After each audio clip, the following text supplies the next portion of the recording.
there's this tough reality that kind of becomes more clear to me every year. And it's the fact of just how easy it is to forget about our dreams, our ambitions, our goals. We tell our kids, and we're told as kids, you can be anything you want to be. You can do anything you want to do.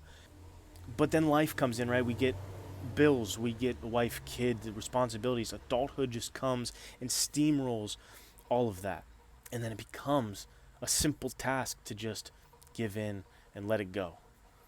And so I've been thinking about that a lot more lately. Now that I have a son and I'm gonna have a daughter, I just I can't look them in the eye and tell them you can do anything you want to do. You can be anything you want to be. You just have to try. If I'm not doing that, if I'm not trying, and so I do have my goals, my ambitions of being a writer. And I'm trying every day, right? I'm waking up at 4 or 5 a.m. so that I can get words on the page before my son's awake. And I'm hammering away at this goal because as a man, I can't look at him and lie to his face and say you can do this when I'm not attempting it. When I've given up, when I've given in. I can't have him look at me and say, "Well, what happened to you? Why did you stop?" And I know I might be rambling a little bit, but I want to share something that I hope is just something that you can find inspirational, motivational, or just something to get you back on the path or get you feeling good about where you're at on your creative journey. And that is this idea of the boxer at rest. I have it Whoa, giant truck. I have it tattooed on my arm here, the boxer at rest.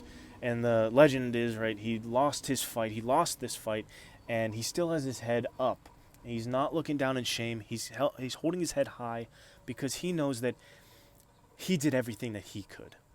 He trained as hard as he possibly could. He put in the hours. He did not cheat himself. He did not lie to himself. And he left every ounce of who he was in that ring. He didn't win. Didn't turn out how he wanted it to, but he can't control that outcome. But everything that was within his control, he did to the best of his ability.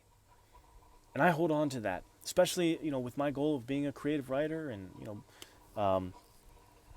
with that thing, I can't say that I'll be successful.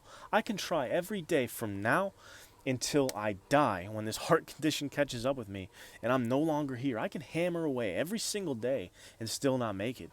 Still go nowhere with my writing. But it's about if I'm telling the truth or if I'm a liar in here, if I'm actively pursuing that or not. I think that's what matters more, and I want to share that with you guys, that even if you haven't made it, right? You haven't gotten perceived success or whatever it is you're after, if you haven't gotten it, that's okay. It's who you are becoming in the pursuit of it. I think that matters a lot. At least it does to me, and at least as a parent and as a man, I can't look my kid in the eye and say you can be whatever you want to be, and just try if I'm not. So, a little bit of a different video, a little bit of a ramble. I'm sorry. Hope you got something out of it. If you are holding on to your vision, if you're holding on to that dream, just know that I respect the ever-loving shit out of you for that. You're doing something that a lot of people aren't. Keep that up. Keep doing that. See you guys.